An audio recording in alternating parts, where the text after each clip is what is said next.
Alhamdulillahirrabbilalamin, pemirsa, Anda kembali dalam Majelis Ilmu Damai Indonesiaku yang dipersembahkan oleh Wadimor, tentu sarung kita. Masya Allah, kita sudah sampai di segmentasi tanya jawab. Untuk segmen ini pertama-tama saya akan mempersilahkan dulu ini para jamaah yang sudah hadir di Masjid At-Taqwa untuk bertanya kepada guru-guru kita. Pertanyaan pertama nanti akan dijawab oleh Ustadz Pantun atau Ustadz Taufikur Rahman. Saya persilahkan terlebih dahulu jamaah bapak-bapak ini yang ingin bertanya, ada Bapak Ishak Ismail. Silakan Bapak, apa pertanyaannya? Assalamualaikum warahmatullahi wabarakatuh. Nama saya Ishak Ismail. Saya ingin bertanya kepada Pak Ustadz. Tadi sudah dijelaskan dua sudah, yaitu bersyukur dengan lisan. Yang kedua bersyukur dengan amal perbuatan sudah. Yang ingin saya tanyakan, saya pernah baca bersyukur dengan hati. Seperti apa bersyukur dengan hati? Sesuai dengan firman Allah dalam surat 16 ayat 53. Wa ma bikum min ni'matin fa minallah. Itu aja. Terima kasih. Assalamualaikum warahmatullahi wabarakatuh. Waalaikumsalam warahmatullahi wabarakatuh. Memang kadang beda ya Ustadz ya. Di mulut, di lidah dan juga di hati. Silahkan Ustadz. Ya, baik. Hadirin wal hadirat rahimakumullah. Terima kasih Ayahanda Ishak Ismail yang telah bertanya, juga para pemirsa. Jadi bahasanya kan di surah kedua, juz kedua, ayat 152 dan 153. Fazkuruni azkurkum washkuruli wala takfurun. Ya ayyuhalladzina amanu ista'inu bisabri wassalah innallaha ma'as sabirin. Di ayat 152 Allah memerintahkan buat kita semua tanpa terkecuali, fazkuruni, maka saya, ustazah, para ayahanda, ibunda, ananda, pemirsa, ingatlah kamu sekalian hanya kepadaku. Di sini secara ilmu nahu langsung aja jawab sarafnya tuh. Azkurkum, niscaya aku akan lebih ingat lagi kepada kamu. Nah, perintah kedua waskuruli, dan bersyukurlah kamu kepadaku, ya. Nah, jangan kamu mengkufurinya. Jadi ayahanda, seyogianya lisan mengucap alhamdulillah. Telah tiba ajan asar, praktek langsung ambil wudhu. Nah, di hati, di saat lisan mengucapkan alhamdulillah, ini mestinya antara kaulan, fi'lan, kolban berkolaborasi. Nah, makanya secara ilmu fikih, di saat kita niat, ini enggak kolaborasi, kaulan, fi'lan, dan yang namanya hati, itu enggak termasuk sah niatnya. Allahu Akbar, Allah, fi'lan.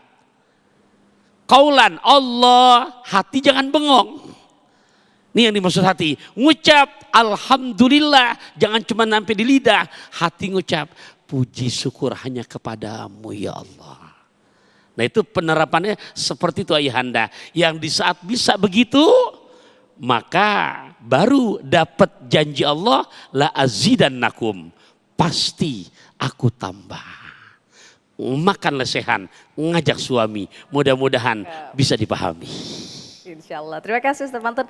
Dan itu ya Bapak Ishak Ismail, semoga menjawab. Selanjutnya dari jemaah ibu-ibu kami persilahkan yang ingin bertanya. Ini ada Ibu Susilowati Darwin. Silahkan Ibu, apa pertanyaannya?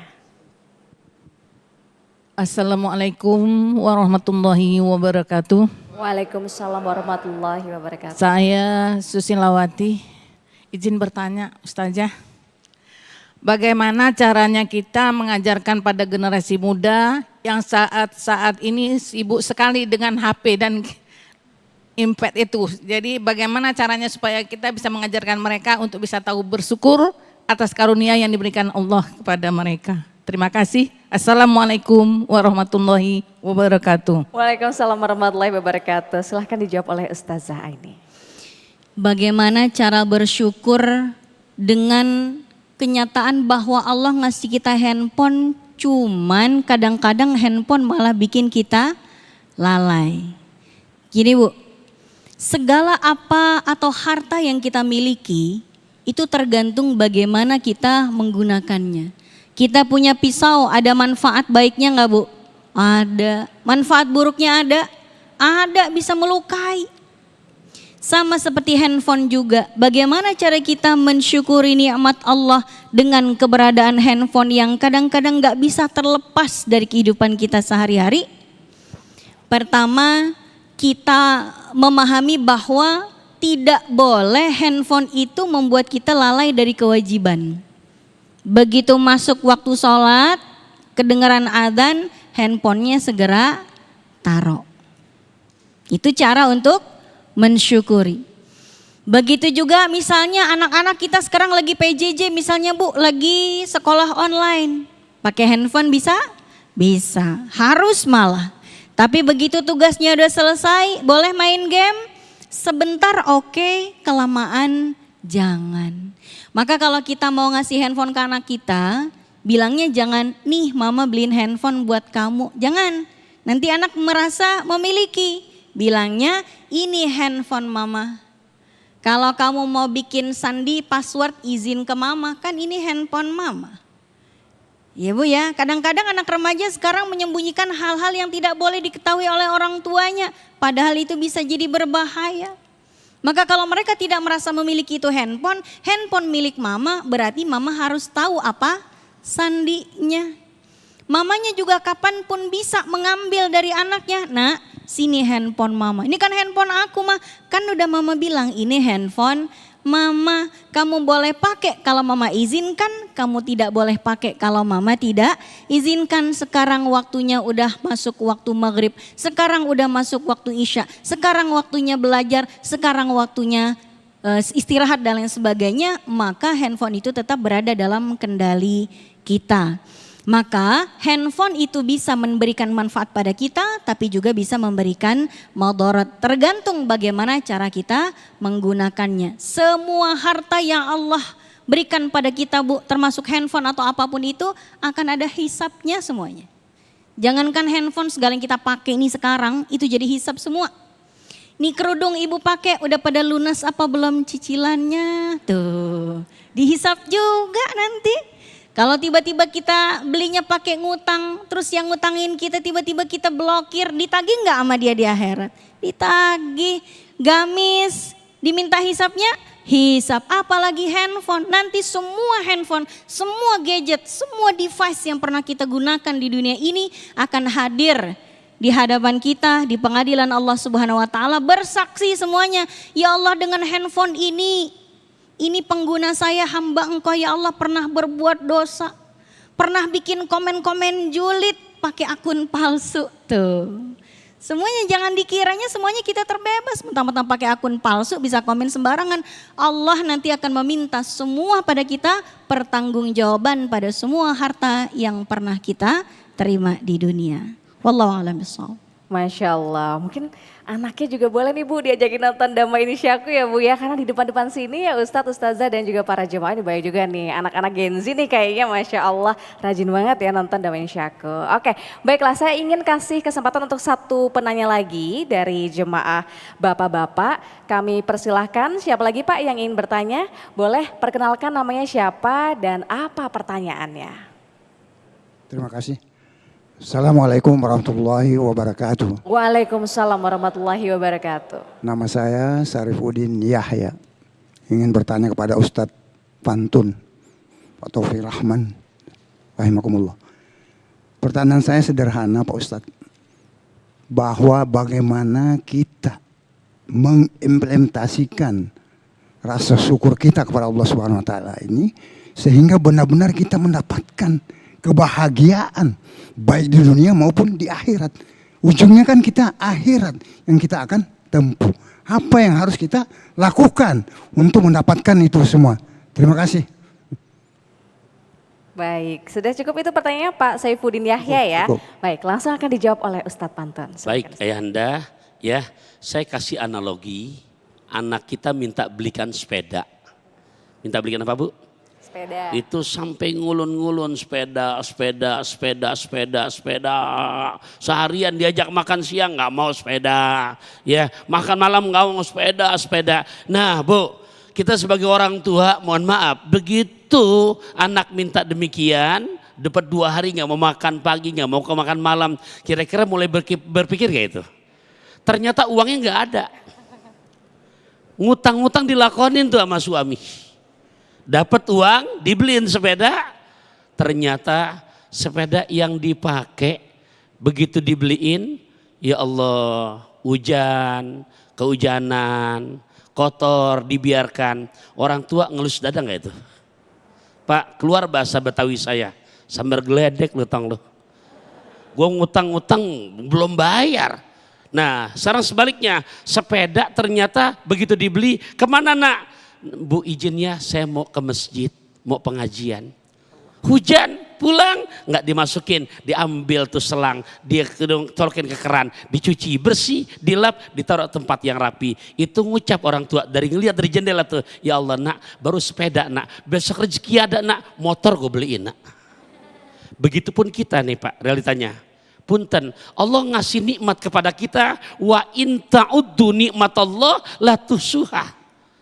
Nggak kehitung, tapi punten Allah lihat subuh kesiangan, johor kerepotan, asar di perjalanan, maghrib kecapean, isya.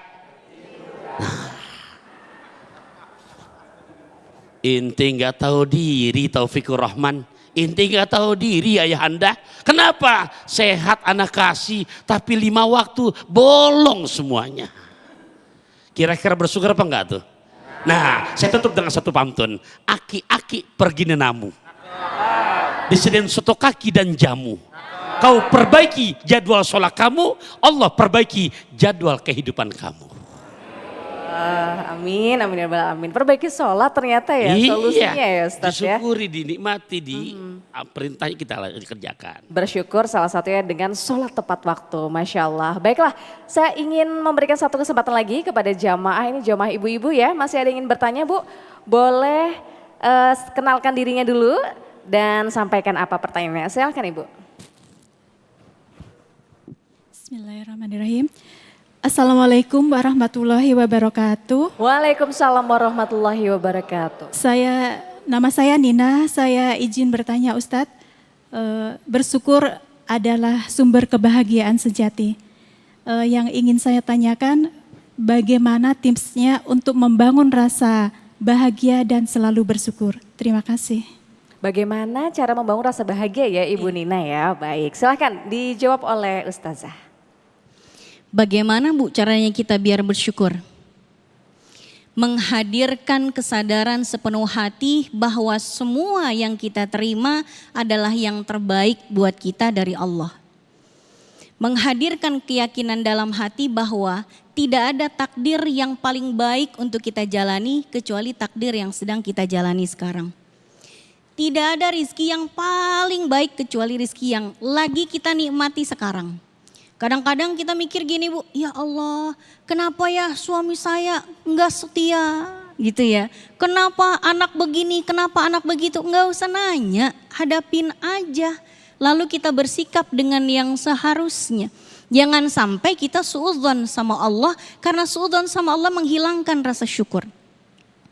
Maka apa Bu? Dalam hadis qudsi disebutkan, apa kata Allah? Ana inda dhanni abdi bi. Aku itu tergantung bagaimana persangkaan hambaku terhadapku. Kalau sampai kita mengatakan, nih kayaknya Allah lagi murka sama saya.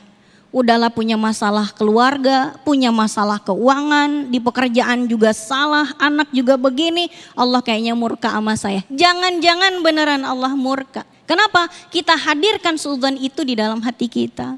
Coba kalau kita ubah mindsetnya. Allah kayaknya mau naikin level keimanan saya.